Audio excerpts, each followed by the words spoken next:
ಓಂ ಶಾಂತಿ ಮಿತ್ರರೇ, ಭಕ್ತರೇ, ಅಭಿಮಾನಿಗಳೇ ಹಾಗೂ ವೀಕ್ಷಕರೇ, ಹಾಗೆ ಜೈ ಶ್ರೀ ಸೀತಾರಾಮಾಂಜನೇಯಂ, ಲಕ್ಷ್ಮಣ ಲವಕುಶ, ಭರತ ಶತ್ರುಘ್ನ, ಶ್ರುತಿಕೀರ್ತ ಊರ್ಮಿಳ. ಓಂ ಶ್ರೀ ಶ್ರೀ ಕೈಕೆ ಕೌಸಲ್ಯ ಸುಮಿತ್ರ ದಶರಥ ಮಹಾರಾಜ್, ಶಾಂತಮತ್ತ ಶೃಂಗ ಋಷಿ, ಹಾಗೆ ಜನಕ ಮಹಾರಾಜ್, ಆಗ ಅವರೆಲ್ಲ ಬಂಧು ಬಳಗ, ಶಿಷ್ಯ, ಗುರುದೈವ, ವಂಶ ಗುರುದೈವ.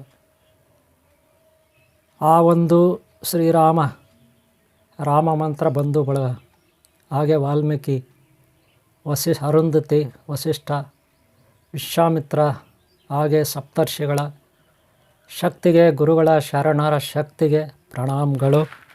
ಶ್ರೀರಾಮನವಮಿ 6ನೇ ತಾರೀಕು ಭಾನುವಾರ, 4ನೇ ತಿಂಗಳು 2025ನೇ ಇಸ್ವಿ. ಇವತ್ತು ನಾನು ಈ ಒಂದು ಪ್ರಾರ್ಥನೆಯನ್ನು ಜಗತ್ತಿನ ಕಲ್ಯಾಣಕ್ಕಾಗಿ, ಎಲ್ಲರ ಕಲ್ಯಾಣಕ್ಕಾಗಿ ನಾನು ಬಯಸ್ತಾ ಇದ್ದೀನಿ. ಆ ಶ್ರೀ ರಾಮಚಂದ್ರ ಪ್ರಭು ಬಂಧು ಬಳಗ ಶಕ್ತಿಯಲ್ಲಿ. ಜೈ ಶ್ರೀ ರಾಮಾಂಜನೇಯ, ಸೀತಾರಾಮಾಂಜನೇಯ. ನಿಮ್ಮಲ್ಲಿ ಶ್ರೀರಾಮನವಮಿ, ಹನುಮಾನ್ ಜಯಂತಿ 2 ಬಾರಿ ಬರುತ್ತೆ ವರ್ಷಕ್ಕೆ, ಆದರೆ ಶ್ರೀರಾಮನವಮಿ ಒಂದೇ ಬಾರಿ ಬರುತ್ತೆ. ಆಶ್ಚರ್ಯ ಅಂದರೆ, ಹೊಸ ವರ್ಷ ಜನವರಿ 1, ಆವತ್ತು ಭಾಳ 31ನೇ ತಾರೀಕು, ಡಿಸೆಂಬರ್ 31 ರಾತ್ರಿ 12 ಗಂಟೆ ಮೇಲೆ ಜನವರಿ 1 ಬಹಳ ವಿಜೃಂಭಣೆಯಿಂದ ಭಾರತ ದೇಶದಲ್ಲಿ ಅಷ್ಟೇ ಅಲ್ಲ, ಎಲ್ಲ ದೇಶಗಳಲ್ಲೂ ಒಂದಷ್ಟು ಅಭಿಮಾನಿಗಳು ಆಚರಿಸ್ತಾರೆ. ಆ ಡೇಟ್ ಇರೋದು ಜನವರಿ 1ನೇ ತಾರೀಕು. ವ್ಯಾವಹಾರಿಕವಾಗಿ ಬ್ಯಾಂಕ್ಗಳು, ವ್ಯಾಪಾರ ಇತ್ಯಾದಿ ವ್ಯಾವಹಾರಿಕವಾಗಿ ಇಡೀ ಜಗತ್ತಿನಲ್ಲಿ, ಹಂಗಂತ ಎಲ್ಲ ದೇಶಗಳೆಲ್ಲ, ಈಗ ಚೈನಾ ಎಲ್ಲ ಇದೆಯಲ್ಲ ಹಂಗಲ್ಲ ಅಲ್ಲ, ಇನ್ನೂ ಕೆಲವು ಮುಸ್ಲಿಂ ರಾಷ್ಟ್ರಗಳು ಅವರೆಲ್ಲ ಹಂಗಲ್ಲ, ಕ್ರಿಶ್ಚಿಯನ್ದಿರ್ದೆಲ್ಲ ತಗೊಳ್ಳಲ್ಲ ಅವರು. ಆದರೆ ದುರಾದೃಷ್ಟ ಅಂದರೆ ಭಾರತದವರು, ಹೊರದೇಶದವರು ಈ ಕ್ಯಾಲೆಂಡರ್ ಬಿಟ್ಟು ಹೋಗಿದ್ದಾರೆ, ಅದನ್ನೇ ಇನ್ನೂ ಫಾಲೋ ಮಾಡ್ತವ್ರೆ. ಸ್ವಾತಂತ್ರ್ಯ ಸಿಕ್ಕಿದೆ 15ನೇ ತಾರೀಕು ಅಂತ ಪ್ರತಿ ವರ್ಷ 15ನೇ ತಾರೀಕು ಆಗಸ್ಟು ಸ್ವಾತಂತ್ರ್ಯ ಆಚರಣೆ ಮಾಡ್ತಾರೆ. ಯಾರ್ಯಾರು ಸ್ವಾತಂತ್ರ್ಯ ದಿನಾಚರಣೆ ಆಚರಣೆ ಮಾಡ್ತಾರೋ ಇದನ್ನು ಮೌಢ್ಯ ಅಂತಾರೆ. ನಿಜವಾದ ಸ್ವಾತಂತ್ರ್ಯ ಅಲ್ಲ ಅದು, ಮೌಢ್ಯ ಭಕ್ತಿ ಅಂತಿರಲ್ಲ, ಮೂಢಭಕ್ತಿ, ಮೌಢ್ಯ ಭಕ್ತಿ ಅಂತ ಸಾಧುಗಳಿಗೆ, ಸನ್ಯಾಸಿಗಳಿಗೆ ಅವಮಾನ ಮಾಡ್ತಾರೆ ಕೆಲವರು. ಮೊದಲು ಅವರು ಅರ್ಥ ಮಾಡ್ಕೋಬೇಕು, ನೀವು ಎಷ್ಟರ ಮಟ್ಟಿಗೆ ಸ್ವಾತಂತ್ರ್ಯ ದಿನಾಚರಣೆ ಆಚರಣೆ ಮಾಡ್ತೀರಾ ಅಂತ ಮೊದಲು ಅರ್ಥ ಮಾಡ್ಕೋಬೇಕು. ನೀವು ಸ್ವಾತಂತ್ರ್ಯ ದಿನಾಚರಣೆ ಆಚರಣೆ ಮಾಡಿಬಿಟ್ರೆ ಸಾಕಾಗೋದಿಲ್ಲ. ನಾವು ಮೊದಲು ಸ್ವತಂತ್ರವಾಗೇ ಇದ್ದಿದ್ದು ಈ ದೇಶದಲ್ಲಿ, ಹುಟ್ಟಿದಾಗಿಂದ ಸ್ವತಂತ್ರವಾಗೇ ಇದ್ದಿದ್ದು ರಾಜ ಮಹಾರಾಜಗಳು. ಚಂದ್ರಗುಪ್ತ ಮೌರ್ಯ, ಅಶೋಕ ಚಕ್ರವರ್ತಿ, ಸಾಮ್ರಾಟ್ ಅಶೋಕ, ವಿಕ್ರಮಾದಿತ್ಯ, ಚಾಣಕ್ಯ, ಮಹಾನುಭಾವರು ಗುರುಗಳು, ಹಾಗೆ ಪಾಂಡ್ಯನ್ನು, ಚೋಳನ್ನು,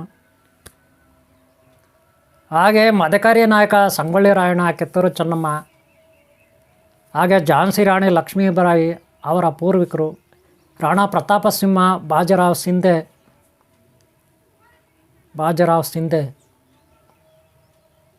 ಹಾಗೆ ಸದಾಶಿವರಾಯ್ ಮಹಾರಾಜ್, ಸಂಭಾಜಿ ಪಿತಾಮಹ, ಹಿಂದೂ ಧರ್ಮದ ಏಕೈಕ ಉದ್ಧಾರಕ ಛತ್ರಪತಿ ಶಿವಾಜಿ ಮಹಾರಾಜ್ ಒಂದುಗೂಡಿಸ್ಲಿಕ್ಕೆ ಪ್ರಯತ್ನಪಟ್ಟ ಹಿಂದೂ ಸಂಸ್ಕೃತಿ, ಸಂಸ್ಕಾರ, ಜನಾಂಗವನ್ನು, ಇತ್ಯಾದಿ ರಾಣಿಯರು, ಮಹಾರಾಣಿಯರು, ರಾಜಕುಮಾರರು ಎಲ್ಲರೂ ಒಗ್ಗೂಡಿಸ್ಲಿಕ್ಕೆ, ಸಂಸ್ಕಾರ, ಸಂಸ್ಕೃತಿ, ಈ ದೇಶವನ್ನು ಉದ್ಧಾರ ಮಾಡಲಿಕ್ಕೆ ಪ್ರಯತ್ನಪಟ್ಟರು, ಬ್ರಿಟಿಷರನ್ನು ಓಡಿಸ್ಲಿಕ್ಕೆ. ಆದರೆ ಅದಕ್ಕೆ ಮೊದಲೇನಿತ್ತು, ಪೂರ್ವಿಕರಲ್ಲಿ ನಮ್ಮ ದೇಶ ಸ್ವತಂತ್ರವಾಗೇ ಇತ್ತು. ನಾವೇನು ಗುಲಾಮರಾಗಿದ್ವಿ ಇರಲಿಲ್ಲ. ಆದರೆ ಅವರು ಬ್ರಿಟಿಷರು ಬಂದರು, ವ್ಯಾಪಾರ ಮಾಡ್ತೀನಿ ಅಂತ, ಸ್ವಲ್ಪ ಜಾಗ ಕೊಡಿ ನಿಮ್ಮೂರಲ್ಲಿ ಅಂತ ಆ ಕೇರಳದಲ್ಲಿ ಕೊಟ್ಟರು. ಕೇರಳದಲ್ಲಿ ಕೊಟ್ಟರು ಅವಕಾಶ ರಾಜರು. ಉದಾರ ಮನೋಭಾವ ಭಾರತೀಯರದು. ಯಾರೇ ಬರಲಿ, ಬರಪ್ಪ ಕೂತ್ಕೊಳ್ಳಪ್ಪ, ಊಟ ಹಾಕ್ತೀವಿ, ತಿಂಡಿ ಕೊಡ್ತೀವಿ, ಕುಡಿಲಿಕ್ಕೆ ಜ್ಯೂಸ್ ಕೊಡ್ತೀವಿ ಅಂತೀವಿ, ಆಶ್ರಯ ಕೊಡ್ತೀವಿ.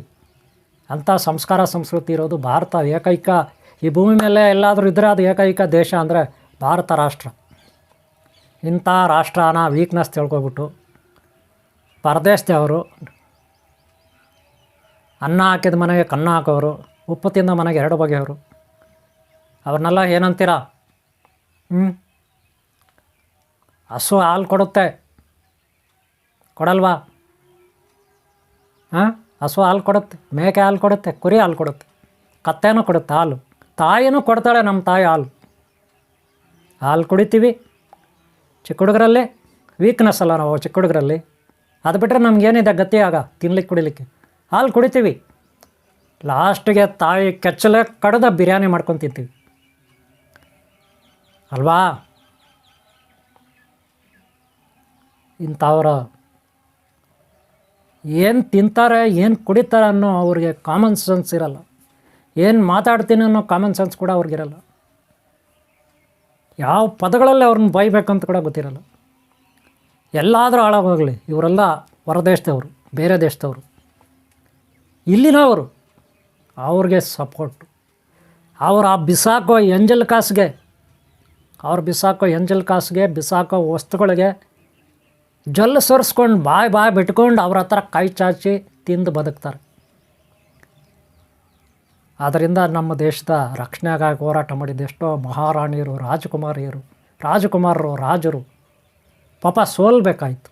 ತಮ್ಮ ಆಸ್ತಿ ಪಾಸ್ತಿ, ಹೆಂಡತಿ ಮಕ್ಕಳು ಎಲ್ಲರನ್ನೂ ಕಳ್ಕೊಬೇಕಾಯ್ತು. ಎಷ್ಟೋ ರಕ್ತಪಾತಗಳಾಯಿತು. ಜೋಹಾರ್ ಪದ್ಧತಿ, ರಜಪೂತರ ಜೋಹಾರ್ ಪದ್ಧತಿ. ತಮ್ಮ ಗಂಡಂದರು ಯುದ್ಧಕ್ಕೆ ಹೋದರೆ, ಮಕ್ಕಳು ಯುದ್ಧಕ್ಕೆ ಹೋದರೆ, ಬಂಧುಗಳು ಯುದ್ಧಕ್ಕೆ ಹೋದರೆ, ಆ ಯುದ್ಧದಲ್ಲಿ ಅಲ್ಪ ಸೈನ್ಯ, ವೀರ ಸೈನ್ಯ ಆದರೂ ಸಾಯೋವರೆಗೂ ಹೋರಾಡುತ್ತೆ. ಹೊರದೇಶದವರು ಡಜನ್ ಗಟ್ಟಲೆ ಮಕ್ಕಳು ಹುಟ್ಟಿಸ್ತವೆ. ಅವ್ರೇನು ರೀ, 2-3 ಮನೇಲಿದ್ದರೆ ಸಾಕು, ಒಂದು ಅರ್ಧ ಡಜನ್ ಮನೇಲಿರಲಿ, ಅರ್ಧ ಡಜನ್ ಸೈನಿಕ ಸೇರಲಿ. ಏನಾಗಬೇಕು ಅವ್ರ ಅಪ್ಪನ ಗಂಟು, ಏನೋ ಆಗ್ಬೇಕು ಅವ್ರ ತಾತನ ಗಂಟು. ಡಜನ್ ಗಟ್ಟಲೆ ಮಕ್ಕಳು ಹುಟ್ಟಿಸ್ತಾವೆ. ಅವು ಡಜನ್ ಗಟ್ಟಲೆ ಮದುವೆ ಮಾಡ್ಕೊಳ್ತವೆ. ಒಬ್ಬೊಬ್ಬ 10, 15, 20 ಮದುವೆ ಮಾಡ್ಕೊಳ್ತಾವೆ. ಅವು ಸಾಲದಕ್ಕೆ ಒಬ್ಬೊಬ್ಬ ಹೆಣ್ಣು ಮಗುವಿಗೆ ಡಜನ್ ಗಟ್ಟಲೆ ಮಕ್ಕಳು ಇರ್ತವೆ. ಹಂಗಾರೆ ಎಷ್ಟಾಯ್ತು ರೀ? 100 ಮಕ್ಕಳು. ಅವ್ರು ಬಂದು ಸೈನ್ಯ ಅಂದರೆ ಏನಿರುತ್ತೆ? ತುಂಬ ಸೈನ್ಯ. ತಿನ್ನೋದು ಕುಡಿಯೋದು ಎಂಥದ್ದು ಗೊತ್ತವರು? ದನ ತಿಂತಾವ್ರಿ, ದನ. ಹೇಳಿದ್ನಲ್ಲ, ಹಾಲು ಕೊಡ್ತವೆ ಹಸು, ಎಮ್ಮೆ ಹಾಲು ಕೊಡುತ್ತೆ. ಆ ಕೆಚ್ಚಲನ್ನು ಕೊಯ್ದು ಬಿರಿಯಾನಿ ಮಾಡ್ಕೊಂಡು ತಿಂತವೆ. ಅಂಥ ನೀಚರು, ನಿಕೃಷ್ಟರು, ಪಾಪಿಗಳು. ಏನು ಹೇಳಿದ್ನಿ? ಪಾಪಿಗಳು. ಹಾಲು ಕೊಡೋ ಕೆಚ್ಚಲನ್ನೇ ಕೊಯ್ಕೊಂಡು ತಿಂತಾವಲ್ಲ ಇವನ್ನೇನನ್ಬೇಕು? ನೀಚರು, ಪಾಪಿಗಳು, ಪರಮ ನೀಚ, ನಿಕೃಷ್ಟರು. ಇವರಿಗೆ ಕ್ಷಮೆನೇ ಇಲ್ಲ ಈ ಸೃಷ್ಟಿನಲ್ಲಿ. ಇವರಿಗೆ ದಯೆ, ದಾಕ್ಷಿಣ್ಯ, ಕರುಣೆ, ಅನುಕಂಪ, ಮಾತು ಕೊಟ್ಟು ಮಾತು ಮೇಲೆ ನಿಲ್ಲೋದು, ಇವು ಯಾವುದಾದ್ರೂ ಕಾಮನ್ ಸೆನ್ಸ್ ಇರುತ್ತಾ? ಇರ್ಲಿಕ್ಕೆ ಸಾಧ್ಯನೇ ಇಲ್ಲ. ಇಂಥವ್ರಿಗೆ ಇರ್ಲಿಕ್ಕೆ ಸಾಧ್ಯನೇ ಇಲ್ಲ. ಏನು ಬೇಕಾದ್ರೂ ಮಾಡ್ತಾರೆ. ಯಾವ ಕಾನೂನು, ತತ್ವಗಳು, ಸಿದ್ಧಾಂತಗಳನ್ನ ಬೇಕಾದ್ರೂ ಉಲ್ಲಂಘನೆ ಮಾಡ್ತಾರೆ ಅವರು. ಹಿಂದೂ ರಾಜರು, ಮಹಾರಾಜರು, ಮಹಾರಾಣಿಯರು ಇವರೆಲ್ಲ ಯುದ್ಧ ಮಾಡಬೇಕಾದ್ರೆ 6 ಗಂಟೆ ಮೇಲೆ ಯುದ್ಧ ಮಾಡಲ್ಲ. ಸಂಜೆ ಸೂರ್ಯ ಅಸ್ತ ಆದಮೇಲೆ ಯುದ್ಧ ಮಾಡಲ್ಲ. ಯಾಕಂದರೆ ಕಾನೂನು ವಿರುದ್ಧ ಅದು. ಯುದ್ಧ ಸಿದ್ಧಾಂತಗಳಲ್ಲಿ, ಯುದ್ಧ ನೀತಿನಲ್ಲಿ ಅದು ವಿರುದ್ಧ, ಅಧರ್ಮ. ಯಾಕಂದರೆ ಬೆಳಗ್ಗೆ ಸೂರ್ಯೋದಯ ಆದಮೇಲೆ ಯುದ್ಧ ಮಾಡ್ತಾರೆ ಹಿಂದೂಗಳು. ಹಿಂದೂ ದೇಶದಲ್ಲಿ ಆ ಪದ್ಧತಿ ಇದೆ. ಬೆಳಗ್ಗೆ ಸೂರ್ಯೋದಯ ಆದಮೇಲೆ ಬೆಳಕಲ್ಲಿ, ಸಂಜೆ ಸೂರ್ಯ ಅಸ್ತ ಆದಮೇಲೆ, ಸೂರ್ಯ ಮುಳುಗಿದ ಮೇಲೆ ಯುದ್ಧ ಮಾಡಲ್ಲ. ಅದು ಹಿಂದೂ ಸಂಸ್ಕೃತಿ. ಆದರೆ ಹೊರದೇಶದವ್ರು ಹಂಗಲ್ಲ. ರಾತ್ರಿ 12 ಗಂಟೆಗೆ ದಾಳಿ ಮಾಡ್ತಾರೆ, 2 ಗಂಟೆಗೆ ದಾಳಿ ಮಾಡ್ತಾರೆ. ಬಿಡಾರಗಳ ಮೇಲೆ, ಸೈನಿಕರ ಬಿಡಾರಗಳ ಮೇಲೆ ಸರ್ವನಾಶ ಮಾಡ್ತಾರೆ. ಹೆಂಡತಿ ಮಕ್ಕಳು, ಇನ್ನೊಬ್ಬರು, ಚಿಕ್ಕವರು, ದೊಡ್ಡವರು, ಹೆಂಗಸರು ಯಾರನ್ನೂ ನೋಡಲ್ಲ. ಚಿಕ್ಕದಂಗೆ ಎತ್ತಾಕೊಂಡು ಹೋಗ್ತಾರೆ ಹೆಣ್ಮಕ್ಳನ್ನ, ಹೆಂಗಸರನ್ನ. ಅತ್ಯಾಚಾರಗಳು ಮಾಡ್ತಾರೆ, ಕೊಲ್ತಾರೆ, ದ್ವಾಚತಾರೆ. ಪರಮ ನೀಚ, ನಿಕೃಷ್ಟರು ಇಂಥವರು ನಮ್ಮ ದೇಶಕ್ಕೆ ಬಂದರು. ಆಮೇಲೆ ರೀ ಸ್ವತಂತ್ರ ಇಲ್ದ ಆಗಿತ್ತು. ಅದಕ್ಕೆ ಮೊದಲು ಎಲ್ಲ ಸ್ವತಂತ್ರಗಳೇ ನಾವು. ಆದರೆ ಇವತ್ತು ಅವ್ರು ಬಿಟ್ಟೋದ್ರಲ್ಲ, ಸಂಸ್ಕಾರ ಸಂಸ್ಕೃತಿ ಅದನ್ನು ಫಾಲೋ ಮಾಡ್ತಿದ್ದಾರೆ ಇಲ್ಲಿರೋ ನೀಚ ನಿಕೃಷ್ಟರು ಇಲ್ಲಿರೋರು ಫಾಲೋ ಮಾಡ್ತಿದ್ದಾರೆ. ಅವ್ರ ಭಾಷೆ, ಅವ್ರ ಸಂಸ್ಕೃತಿ, ಸಂಸ್ಕಾರ ಸ್ವಲ್ಪ ಆದರೂ ಮಾನ ಮರ್ಯಾದೆ ಏನೂ ಇಲ್ವಾ? ಏನು ತಿಂತೀರ ಹೊಟ್ಟೆಗೆ? ಇವರು ಏನು ತಿಂತಾರೆ ಹೊಟ್ಟೆಗೆ ಇಲ್ಲಿರೋರು? ಕನಿಷ್ಠ ಸ್ವಾಭಿಮಾನ ಅನ್ನೋದು ಬೇಡವಾ? ನಮ್ಮ ರಕ್ತದಲ್ಲಿ ನಮ್ಮ ದೇಶದ ಸಂಸ್ಕಾರ ಸಂಸ್ಕೃತಿ ಅನ್ನೋದು ಇದೆ ಅಂತ ಆದರೂ ಬೇಡವಾ? ಅವ್ರು ಯಾರೋ ಬಿಟ್ಟೋದ್ರು, ಆಯಿತು, ಅನಿವಾರ್ಯತೆ ಇದೆ, ಕೆಲವೊಂದು ಅನಿವಾರ್ಯತೆ ಇದೆ, ಅದನ್ನು ಫಾಲೋ ಮಾಡಿ, ನಾನು ಬೇಡ ಅನ್ನಲ್ಲ. ಇಂಗ್ಲೀಷ್ ಭಾಷೆ ಫಾಲೋ ಮಾಡ್ತೀರೋ ಮಾಡಿ, ನಾನು ಬೇಡ ಅನ್ನಲ್ಲ ಭಾಷೆ. ಆದರೆ ತಾಯಿ ಭಾಷೆ ಕನ್ನಡ, ಹಾಗೆ ನಮ್ಮ ದೇಶದ ಭಾಷೆ ಏನಿದೆ ಸಂಸ್ಕೃತ, ಹಿಂದೂಸ್ತಾನದ ಭಾಷೆ ಸಂಸ್ಕೃತ, ದೇವಭಾಷೆ. ಇಡೀ ಜಗತ್ತಿಗೆ ಇತ್ತು ಮೊದಲು ಸಂಸ್ಕೃತ. ಅದರಿಂದನೇ ಎಲ್ಲ ಭಾಷೆಗಳು ಹುಟ್ಟಿರೋದು. ಇಂಗ್ಲೀಷ್ ಇರ್ಬೋದು, ಅರೇಬಿಕ್ ಇರ್ಬೋದು, ಇನ್ನೊಂದು ಮತ್ತೊಂದು ಎಲ್ಲ ಹುಟ್ಟಿದ್ದು ಯಾವುದರಿಂದ ರೀ? ಸಂಸ್ಕೃತದಿಂದನೇ ಎಲ್ಲ ಭಾಷೆಗಳು ಹುಟ್ಟಿರೋದು. ಒಂದೇ ಧರ್ಮ ಇತ್ತು, ಸನಾತನ ಹಿಂದೂ ಧರ್ಮ, ಮಹಾನ್ ಧರ್ಮ. ಅದನ್ನು ಸ್ಥಾಪನೆ ಮಾಡಿದವನು ಯಾರು? ಮಹಾರುದ್ರ ಆದಿಯೋಗಿ, ಮಹಾನ್ ಮಹಾದೇವ ಶಕ್ತಿ. ಅಂಥ ಮಹಾದೇವ ರುದ್ರಾವತಾರಿ ಅಂಶದಲ್ಲಿ ಹುಟ್ಟಿದವನು ಪಂಚಮುಖಿ ಹನುಮಾನ್ ಮಾರುತಿ, ಶ್ರೀ ಹನುಮಾನ್, ಶ್ರೀ ವೀರಾಂಜನೇಯ. ಆತ ಹುಟ್ಟಿದ್ದ ಎತ್ತಕ್ಕಾಗಿ ಒಂದು ಚರಿತ್ರೆಯಲ್ಲಿ ನೀಚ ನಿಕೃಷ್ಟರಿರ್ತಾರಲ್ಲ, 10 ತಲೆಗಳ ಹುಳ್ಳಂಥವ್ರು, ಒಂದೊಂದು ತಲೆಗೂ ಒಂದೊಂದು ಅವತಾರ ತಾಳ್ತಾರೆ, ಒಂದೊಂದು ತಲೆಗೂ ಒಂದೊಂದು ನಿಮಿಷಕ್ಕೂ ಒಂದೊಂದು ಅವತಾರ ತಾಳ್ತಾರೆ. 10 ತಲೆ ಇರೋರು, ಒಂದು ತಲೆ ಅಲ್ಲ, 10 ತಲೆ, 10 ನಾಲ್ಗೆ, ಒಂದೊಂದು ಸುಳ್ಳು ಹೇಳುತ್ತೆ, ವಂಚನೆ ಮಾಡುತ್ತೆ. ಅಂಥವ್ರನ್ನ ಸಂಹಾರ ಮಾಡಲಿಕ್ಕೆ ಆ ಮಹಾದೇವ್ ಧರ್ಮ ಸಂಸ್ಥೆ ಉಪನಾಯಕ ಆ ಶ್ರೀಮನ್ನಾರಾಯಣನ ಅವತಾರ, ಆದಿಶೇಷನ ಅವತಾರ, ಶ್ರೀ ರಾಮ ಲಕ್ಷ್ಮಣ ಅವರಿಗೆ ಸಹಾಯ ಮಾಡಲಿಕ್ಕೆ ಹುಟ್ಟಿದವನು ಆ ಆದಿಯೋಗಿ ಹನುಮಾನ್, ರುದ್ರಾವತಾರಿ ಹನುಮಾನ್. ಶ್ರೀರಾಮಚಂದ್ರ ಪ್ರಭು 9ನೇ ದಿನ, ಆತನ ಜನ್ಮದಿನ 9ನೇ ದಿನ, 6ನೇ ತಾರೀಕು ಇವತ್ತು ಭಾನುವಾರ, 2025ನೇ ಇಸ್ವಿ, 4ನೇ ತಿಂಗಳು ಏಪ್ರಿಲ್. ಎಲ್ಲ ಕಡೆ ಆಚರಣೆ ಮಾಡ್ತಿದ್ದಾರೆ ವಿಜೃಂಭಣೆಯಿಂದ. ಆದರೆ ಜನವರಿ 1 ಅಲ್ಲ ನಮ್ಮದು ಹೊಸ ವರ್ಷ. ಹಿಂದೂ ಸಂಪ್ರದಾಯದಂತೆ ಆಚರಣೆ ಮಾಡಬೇಕಾಗಿರೋದು ಸಂಕ್ರಾಂತಿ, ರಥಸಪ್ತಮಿ ಅಥವಾ ಶಿವರಾತ್ರಿ ಮಾಡ್ಕೊಳ್ಳಿ, ಅಥವಾ ಯುಗಾದಿ ಫಸ್ಟ್ ಮಾಡ್ಕೊಳ್ಳಿ, ಯುಗಾದಿ ಫಸ್ಟು, ಇಲ್ಲ ಶ್ರೀರಾಮ ನವಮಿ ಮಾಡ್ಕೊಳ್ಳಿ ಇವತ್ತು, ಇಲ್ಲ ಚೈತ್ರ ಪೌರ್ಣಮಿ ಮಾಡ್ಕೊಳ್ಳಿ. ಪೌರ್ಣಮಿ ಬರುತ್ತಿದೆ ತಿಂಗಳಲ್ಲಿ, ಚೈತ್ರ ಮಾಸದಲ್ಲಿ. ಗಿಡ ಮರ ಬಳ್ಳಿ ಹೂವು ಕಾಯಿ ಹಣ್ಣು ಎಲ್ಲ ಚಿಗುರಿರುತ್ತೆ, ಎಲ್ಲ ಹೊಸ ಸೃಷ್ಟಿ. ಗ್ರಹ ತಾರೆ ನಕ್ಷತ್ರಗಳಿಂದ, ಆಕಾಶದಿಂದ, ಗ್ಯಾಲಾಕ್ಸಿ ಪಥಗಳಿಂದ ಶಕ್ತಿ ಬರುತ್ತೆ. ನಿಮ್ಗೆ ಗೊತ್ತಾಯಿತು, ಸೃಷ್ಟಿನಲ್ಲಿ ಒಂದು ಹೊಸ ಚೈತನ್ಯ ಇರುತ್ತೆ. ಹನುಮಾನ್ ಜಯಂತಿ ಅಂದರೆ ಏನು? ಚೈತ್ರ ಪೌರ್ಣಮಿಗೆ ಬರುತ್ತೆ, ಇನ್ನೊಂದು 4 ದಿನಕ್ಕೆ ಬರುತ್ತೆ, 12ನೇ ತಾರೀಕು ಬರುತ್ತೆ, ಏಪ್ರಿಲ್ 12 ಈ ವರ್ಷದಲ್ಲಿ. ಚೈತ್ರ ಪೌರ್ಣಮಿ ದಿನ ಹನುಮಾನ್ ಹುಟ್ಟಿದ್ದು. ಮಹಾವೀರ ಜಯಂತಿ ಬರುತ್ತೆ ನಾಳೆ ನಾಳೋದು. ನಿಮ್ಗೆ ಗೊತ್ತಾ? ಇಷ್ಟೆಲ್ಲ ಇರುತ್ತೆ. ವಸಂತ ಮಾಸ, ಚೈತ್ರ ಮಾಸ, ಹೊಸ ಬದಲಾವಣೆ, ಇಂಥದನ್ನು ಫಾಲೋ ಮಾಡಬೇಕು. ಹಿಂದೂ ಧರ್ಮ ಸಂಸ್ಕೃತಿಯನ್ನು ನಾವು ರಕ್ಷಣೆ ಮಾಡಬೇಕು. ಕೇವಲ ಸ್ವತಂತ್ರ ಬಂತು ಎಲ್ಲಿ ಬಂದಿದೆ? ಅವರೆಲ್ಲ ಬಿಟ್ಟೋಗಿದ್ದಾರೆ. ನಾವು ಮೊದಲು ಸ್ವತಂತ್ರವಾಗಿದ್ವಿ, ಒಳ್ಳೆ ಥರ ಇತ್ತು ಸಂಸ್ಕಾರ ಸಂಸ್ಕೃತಿ ದೇಶದಲ್ಲಿ. ಅವ್ರು ಬಂದಮೇಲೆ ಅವ್ರದ್ದು ಕಲ್ಕೊಬಿಟ್ವಿ ನಾವು. ಇವತ್ತು ನಾವು ಕೆಲವರು ಬಿಟ್ಟಿಲ್ಲ, ಅದನ್ನೇ ಫಾಲೋ ಮಾಡ್ತಾರೆ. ದೇವ್ರು ಬೇಕಾಗಿಲ್ಲ, ದೇವಸ್ಥಾನಗಳು ಬೇಕಾಗಿಲ್ಲ, ಹಬ್ಬ ಬೇಕಾಗಿಲ್ಲ, ಸಂಸ್ಕಾರ ಸಂಸ್ಕೃತಿ ಬೇಕಾಗಿಲ್ಲ. ಯಾರೋ ಬಿಟ್ಟೋದ್ರಲ್ಲ ಅವ್ರದ್ದು, ಇವ್ರಿಗೆಲ್ಲ ಬೇಕು, ಅವ್ರದ್ದೆಲ್ಲ ಬೇಕು.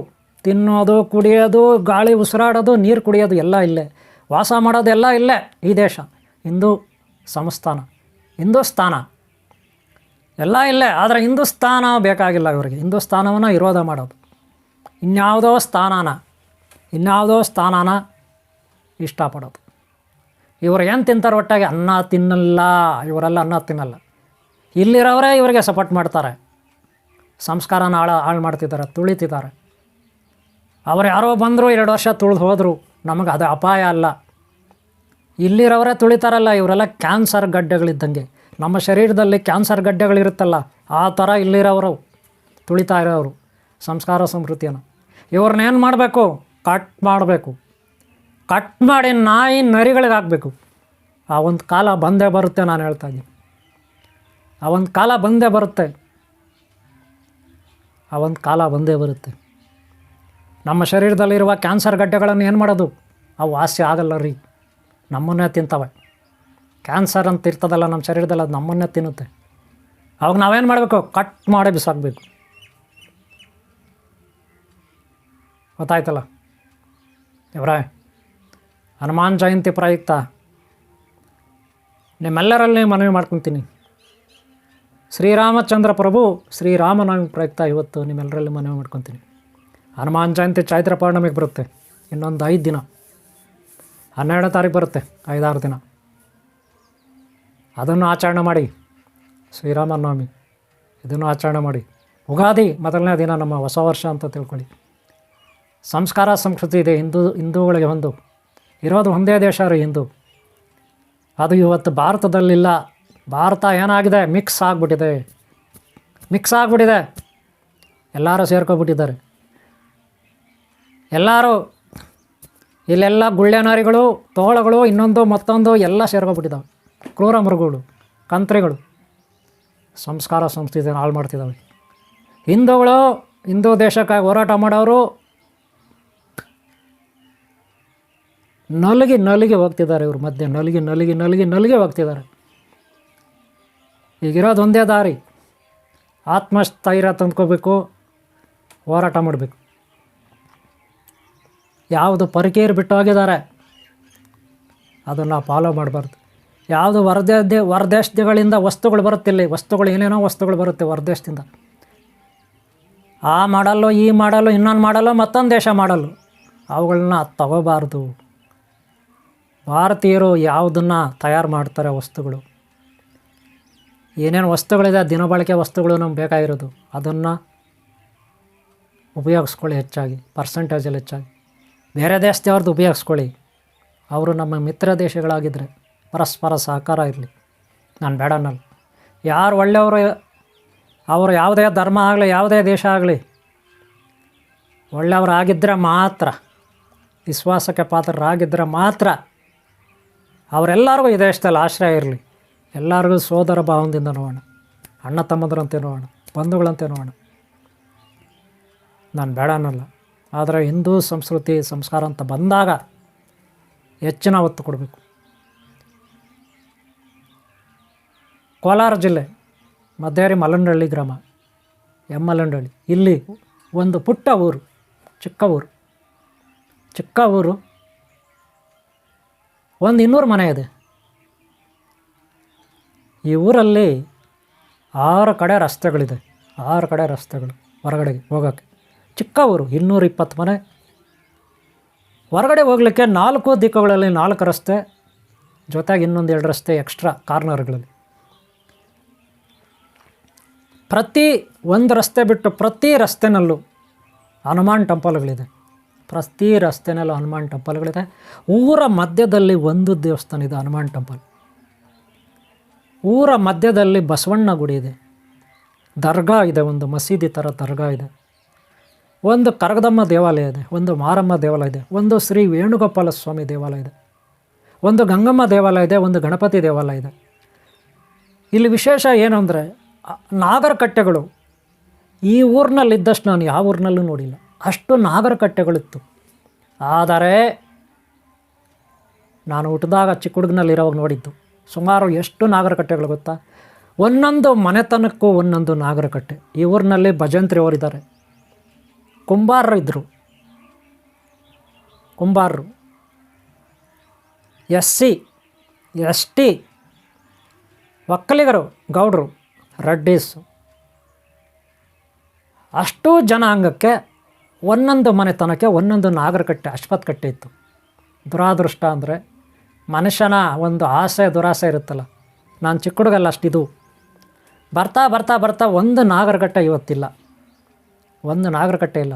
ಆದರೆ ಅಲ್ಲಿ ಮರಗಳು ಕೆಲವರು ಹಾಳಾದ ಮೇಲೆ ಅವು ಹಂಗೆ ಉಣ್ಕೊಂಡಿದ್ದಾರೆ. ಒಂದೊಂದು ಮನೆತನ, ಅದರಲ್ಲೂ ಒಂದೊಂದು ಮನೆತನ, ಒಕ್ಕಲಿಗರಲ್ಲೇ ಬೇರೆ ಬೇರೆ ಇರ್ತಾವಲ್ಲ ಮನೆಗಳು, ಅವ್ರವ್ರ ಮನೆಗಳಿಗೆ ಒಂದೊಂದು ಗುಂಪು ಅಂತಿರಲ್ಲ, ಒಂದೊಂದು ಗುಂಪಿಗೆ ಒಂದೊಂದು ಅಶ್ವತ್ಥ ಕಟ್ಟೆ, ಒಂದು ಬೇವಿನ ಮರ, ಒಂದು ಅರಳಿ ಮರ, ಒಂದು ಕಟ್ಟೆ, ಒಂದು ಬೇವಿನ ಮರ, ಒಂದು ಅರಳಿ ಮರ, ಒಂದು ಕಟ್ಟೆ, ಹಂಗೆ ಒಂದೊಂದು ಮನೆತನಕ್ಕೂ ಇತ್ತು, ಒಂದೊಂದು ಜನಾಂಗದಲ್ಲೇ ಬೇರೆ ಬೇರೆ. ಆದರೆ ಇವತ್ತು ಹೊಂದಿಲ್ಲ. ದುರಾದೃಷ್ಟ, ಮನುಷ್ಯನ ಆಸೆ. ಆ ಕಾಲದಲ್ಲೆಲ್ಲ ಮಾರ್ಕೋಬಿಟ್ರು, ಮರಗಳನ್ನು ಕಡಿದು ಮಾರ್ಕೋಬಿಟ್ರಿಲ್ಲ. ಇವತ್ತು ನೇಮಕಾವಸ್ಥೆಗೆ ಒಂದು 5-6 ಇದ್ದಾವೆ, ಎಲ್ಲ ಒಂದೇ ಕಡೆ ಇದ್ದಾವೆ. ಆಶ್ಚರ್ಯ ಅಂದರೆ ನಿಮ್ಗೆ ಗೊತ್ತಾ, ಊರಿನ ಹೊರಗಡೆ ಒಂದೇ ಕಡೆ ಎಲ್ಲ ಪಕ್ಕ ಸ್ವಲ್ಪ ಎಲ್ಲರೂ ಸೈಟುಗಳು, ಒಂದೊಂದು ಮನೆತನಕ್ಕೂ ಒಂದೊಂದಕ್ಕೂ ಸೈಟುಗಳು ಕೂಡ ಇತ್ತು. ಕೆಲವರು ಬೆಳೆಸಿಲ್ಲ ಮರಗಳು, ಆದರೂ ಇತ್ತು. ಅಲ್ಲಿ ಬೆಳೆಸ್ಲಿಕ್ಕಾಗೆ, ನಾಗರಕಟ್ಟೆ ಕಟ್ಟಲಿಕ್ಕಾಗೆ, ಅದು ಅದ್ಭುತ ಈ ಊರಲ್ಲಿ. ಇದು ಒಂದನೇದು. ಎರಡನೇದು, ಇವತ್ತು ಈ ಊರಿಗೆ 6 ರಸ್ತೆ ಇದೆ ಹೊರಗಡೆ ಹೋಗಲಿಕ್ಕೆ. ಒಂದು ರಸ್ತೆ ಬಿಟ್ಟು, ಒಂದು ರಸ್ತೆನಲ್ಲೂ ಇದೆ ಮುನೇಶ್ವರ ದೇವಸ್ಥಾನ ಇದೆ, ಆ ರಸ್ತೆನಲ್ಲೂ ಇಲ್ಲ ಅನ್ನಲ್ಲ, ಅದರಲ್ಲಿ ಹನುಮಾನ್ ಗುಡಿ ಇಲ್ಲ ಒಂದು ರಸ್ತೆಯಲ್ಲಿ. ಇನ್ನು ಉಳಿದಂತೆ ಪಶ್ಚಿಮ ದಿಕ್ಕಿಗೆ ಹೋಗುವ ರಸ್ತೆಯಲ್ಲಿ ಹನುಮಾನ್ ಗುಡಿ ಇಲ್ಲ, ಆ ರಸ್ತೆಯಲ್ಲಿ ಮುನೇಶ್ವರ ದೇವಸ್ಥಾನ ಇದೆ. ಇನ್ನು ಉಳಿದಂತೆ ಉತ್ತರಕ್ಕೆ ಪಶ್ಚಿಮಕ್ಕೆ ಮಧ್ಯದಲ್ಲಿರುವ ರಸ್ತೆಯಲ್ಲಿ ಹನುಮಾನ್ ಇದೆ, ಉತ್ತರಕ್ಕೆ ಪೂರ್ವಕ್ಕೆ ಮಧ್ಯದಲ್ಲಿರುವ ರಸ್ತೆಗೆ ಹನುಮಾನ್ ಗುಡಿ ಇದೆ, ಪೂರ್ವಕ್ಕೆ ದಕ್ಷಿಣಕ್ಕೆ ಮಧ್ಯದಲ್ಲಿ ಹೋಗುವ ಗುಡಿನಲ್ಲಿ ಹನುಮಾನ್ ಗುಡಿ ಇದೆ, ಹಾಗೆ ದಕ್ಷಿಣಕ್ಕೆ ಪಶ್ಚಿಮಕ್ಕೆ ಮಧ್ಯದಲ್ಲಿರುವ ಗುಡಿನಲ್ಲಿ ಹನುಮಾನ್ ಗುಡಿ ಇದೆ. ಒಟ್ಟಾರೆ ಎಷ್ಟು ರಸ್ತೆಗಳಿದೆ. ಮತ್ತು ಉತ್ತರ, ದಕ್ಷಿಣ, ಪೂರ್ವ, ಪಶ್ಚಿಮ ಎಲ್ಲ ಕಡೆಯೂ, ಪಶ್ಚಿಮ ಒಂದು ಬಿಟ್ಟು ಇನ್ನೆಲ್ಲ ಕಡೆಯೂ ಕಾರ್ನರ್ಗಳಲ್ಲಿ ಹಾಗೆ ದಿಕ್ಕುಗಳಲ್ಲಿ ಹನುಮಾನ್ ಗುಡಿಗಳಿದೆ. ಎಷ್ಟಿದೆ ಗೊತ್ತಾ? 8 ಹನುಮಾನ್ ಗುಡಿಗಳಿದೆ. 8 ಹನುಮಾನ್ ಗುಡಿಗಳು. ಚಿಕ್ಕದು ದೊಡ್ಡದು ಮುಖ್ಯ ಅಲ್ಲ. ಇಲ್ಲಿ ಎಷ್ಟು ದೊಡ್ಡದು ಹನುಮಾನ್ ಇದ್ದಾನೆ ಅನ್ನೋದು ಮುಖ್ಯ ಅಲ್ಲ, ಎಷ್ಟು ದೊಡ್ಡ ದೇವಸ್ಥಾನ ಅನ್ನೋದು ಮುಖ್ಯ ಅಲ್ಲ. ಅದು ಚಿಕ್ಕದಿರಲಿ ದೊಡ್ಡದಿರಲಿ, 8 ಹನುಮಾನ್ ಗುಡಿಗಳಿದೆ. ಅದ್ಭುತ. ಪಂಚಮುಖಿ ಹನುಮಾನ್ ಅಂತೀರ ನೀವು.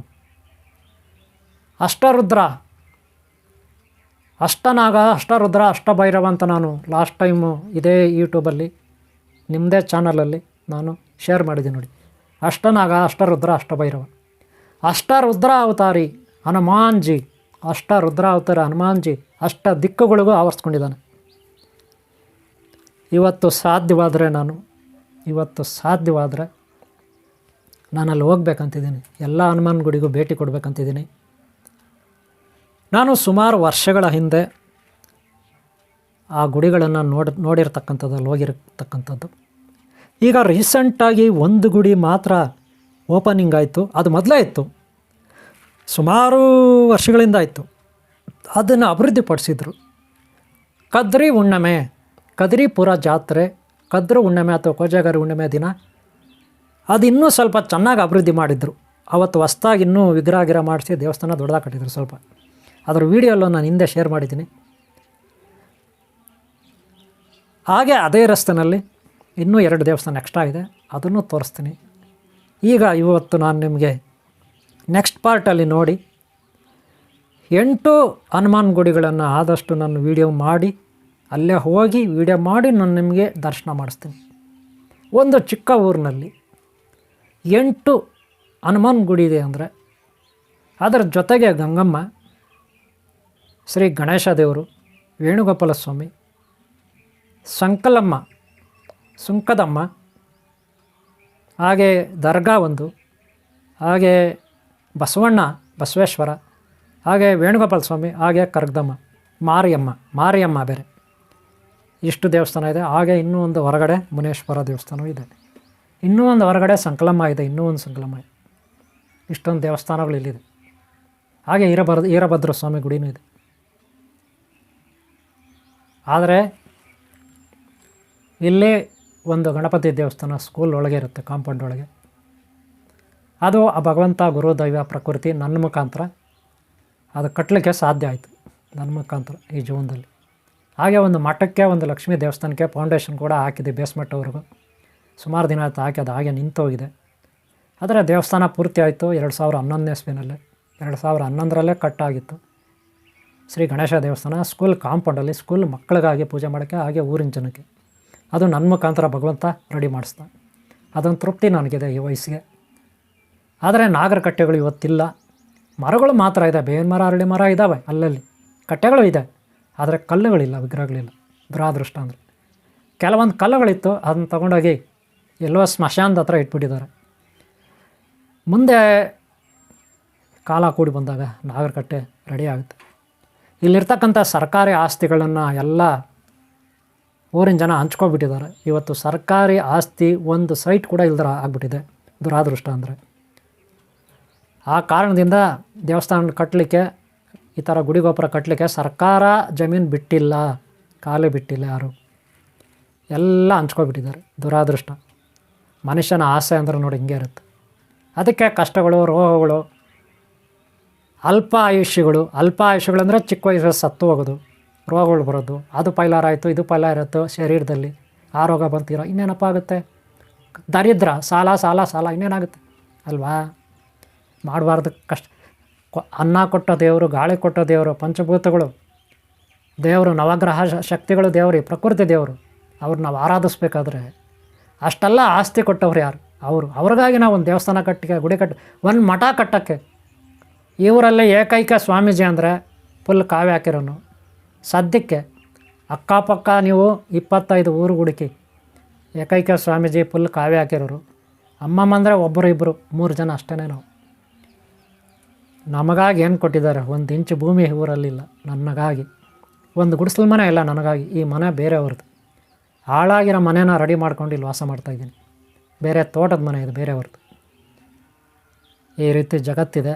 ದಯವಿಟ್ಟು ನಿಮ್ಮಲ್ಲಿ ಕೇಳ್ಕೊತೀನಿ, ಆ ರುದ್ರಾವತಾರ ಹನುಮಾನ್ ಹಿಂದೂ ಸಂಸ್ಕೃತಿ, ಹಿಂದೂ ಸಂಸ್ಕಾರಕ್ಕಾಗಿ ಒಂದು ಹಿಂದೂ ಧರ್ಮ ನಮಗಾಗಿ ಮಾಡಿಕೊಟ್ಟ. ಅದನ್ನು ಉಳಿಸ್ಬೇಕು, ಬೆಳೆಸ್ಬೇಕಂದ್ರೆ ಸಾಧುಗಳು, ಗುರುಗಳು ನಮ್ಮಂಥವ್ರು ಜ್ಞಾನ ಕೊಡ್ತಾರೆ. ಅವ್ರಿಗಾಗಿ ನಿಮ್ಮೂರಲ್ಲಿ ಎಲ್ಲೇ ಇರಲಿ, ಅವ್ರಿಗಾಗಿ ಏನಾದರೂ ಒಂದು ಗುಡಿ ಮಠ ಮಾಡಿಕೊಡಿ, ಒಂದು ಮಠ ಮಾಡಿಕೊಡಿ, ಇಲ್ಲ ವಾಸ ಮಾಡಲಿಕ್ಕೆ ಅವಕಾಶ ಕೊಡಿ. ಅವರಿಗೆ ಸೇವೆ ಮಾಡಿ, ಆದರೆ ಮಿಸ್ಯೂಸ್ ಮಾಡ್ಕೋಬೇಡಿ. ಫಲಾಪೇಕ್ಷೆ ಇಲ್ಲದೆ ಅವರಿಗೆ ಸೇವೆ ಮಾಡಿ, ಅವಾಗ ಒಳ್ಳೆಯದಾಗುತ್ತೆ, ಅವ್ರ ಆಶೀರ್ವಾದ ಸಿಗುತ್ತೆ. ಅದೇ ಉದ್ದೇಶಗಳು ಇಟ್ಕೊಳ್ತಾರೆ, ಬೇರೆ ಬೇರೆ ಉದ್ದೇಶಗಳಿಟ್ಕೊಂಡು ಸಾಧುಗಳನ್ನು ಬಳಸ್ಕೊತಾರೆ ತಮ್ಮ ಸ್ವಾರ್ಥಕ್ಕಾಗಿ. ಇವತ್ತು ಯಾವ ಮಠ ನೋಡಲಿ, ಎಲ್ಲ ಅಲ್ಲಿ ಟ್ರಸ್ಟಿಗಳದೇ ದರ್ಬಾರ್. ಯಾರ್ದು? ಟ್ರಸ್ಟಿಗಳದೇ ದರ್ಬಾರ್. ಟ್ರಸ್ಟಿಗಳಲ್ಲಿ ಯಾರೋ ಒಬ್ಬರೋ ಇಬ್ಬರೋ ಒಳ್ಳೆಯವರು ಇರ್ತಾರೆ, ಇನ್ನೆಲ್ಲ ಅವರೇ. ಇನ್ನು ಮಠಾಧಿಪತಿ ಯಾರೋ ಒಬ್ಬನೋ ಒಳ್ಳೆಯವನು ಇರ್ತಾರೆ, ಇನ್ನೆಲ್ಲ ಅವರೇ. ಸಂಘ ಸಂಸ್ಥೆಗಳದ್ದು ಇದೇ ಗೋಳೆ. ಯಾರೋ ಒಬ್ಬೊಬ್ರು ಒಳ್ಳೆಯದು ಇರ್ತಾರೆ ಅನ್ನೋ ಸಂಘಕ್ಕಷ್ಟೇ, ಇನ್ನೆಲ್ಲ ಅವರೇ. ಡೌಟೇ ಇಲ್ಲ. ಯಾಕಂದ್ರೆ ನಾನು ಕೆಲಸ ಮಾಡಿ ಬಂದವನು, ನಾನು ಮಠಾಧಿಪತಿ ಆಗಿ ಬಂದವನು. ಈಗಲೂ ನಮ್ಮದು ಟ್ರಸ್ಟಿ ಇದೆ. ಏನೋ ಈಗ ನಾವು ಪುಟ್ಟ ಹೆಜ್ಜೆ ಇಡ್ತಾಯಿದ್ವಿ. ಆದಷ್ಟು ಸಹಕಾರ ನಡಿ ಹಿಂದೂ ಧರ್ಮ. ನಮ್ಮದು ಗೌರಿಬಿದನೂರಲ್ಲಿ ಇದೆ, ಚಿಕ್ಕಬಳ್ಳಾಪುರ ಇದೆ, ಹೊಸದುರ್ಗ, ಚಿತ್ರದುರ್ಗ ಇದೆ, ಕೋಲಾರ ಇದೆ, ಬೆಂಗಳೂರಿದೆ. 5 ಕಡೆ ಈಗ ನಮ್ಮ ಟ್ರಸ್ಟ್ ಇದೆ. ಗೋಶಾಲೆ, ವೃದ್ಧಾಶ್ರಮ, ಅಬಲಾಶ್ರಮ, ಹಾಗೆ ಶಾಲೆ, ಗುರುಕುಲ ಇತ್ಯಾದಿ ಇದೆ. ಸಮಾಜ ಸೇವೆ ಮಾಡಿ ಹಿಂದೂ ಧರ್ಮ ಸಂಸ್ಕೃತಿಗಾಗಿ ನಿಮ್ಮೆಲ್ಲ ಸಹಕಾರ ಬೇಕು. ಇದ್ರೇ ದೇಶ ಪ್ರೇಮ ಇದೆ ಅಂದ್ಕೊಂಡ್ರೆ ಸಾಲದು. ಯೂಟ್ಯೂಬಲ್ಲಿ, ಸ್ಟೇಟಸಲ್ಲಿ, ಫೇಸ್ಬುಕ್ಕಲ್ಲಿ ಬರೀ ಅವಯವು ಶೇರ್ ಮಾಡಿದ್ರೆ ಸಾಲದು. ಕಾಯ ವಾಚ ಮನಸ್ಸ, ನಿಮ್ಮ ಕೈಗಳಿಂದ ಏನು ದಾನ ಧರ್ಮ ಮಾಡ್ತೀರಿ ಒಳ್ಳೆ ಮನಸ್ಸಿಂದ, ಅದೇ ನಿಮ್ಮನ್ನು ಕಾಪಾಡೋದು. ಕೇವಲ ಕೂತ್ಕೊಂಡು ಶೇರ್ ಮಾಡೋದು, ಟೈಮ್ ಪಾಸ್ಗೆ ವೀಡಿಯೋಗಳು ನೋಡೋದು, ಕಾಮೆಂಟ್ಗಳು ಬರೋದು, ಇದರಿಂದ ಏನೂ ಪ್ರಯೋಜನ ಇಲ್ಲ. ಆದಷ್ಟು ಕೈಗಳಲ್ಲಿ ಕರ್ಮ ಮಾಡಬೇಕು. ಅಂದರೆ ಯಾರು ಒಳ್ಳೆಯ ವ್ಯಕ್ತಿ, ಯಾವುದು ಒಳ್ಳೆಯ ಟ್ರಸ್ಟು, ಯಾರು ಒಳ್ಳೆಯ ಸ್ವಾಮೀಜಿ, ಯಾರು ಒಳ್ಳೆಯ ಗುರುಗಳು, ಅವ್ರಿಗೆ ಮಾತ್ರ ದಾನ ಧರ್ಮ ಮಾಡಿ. ಯೋಗ್ಯರಿಗೆ, ಯಾರಿಗಂದ್ರೆ ಅವ್ರಿಗೆ ಮಾಡಬೇಡಿ. ನಾನೇ ಕೇಳ್ಕೊತೀನಿ. ನನ್ನ ಮನವಿ ಇಷ್ಟೇ.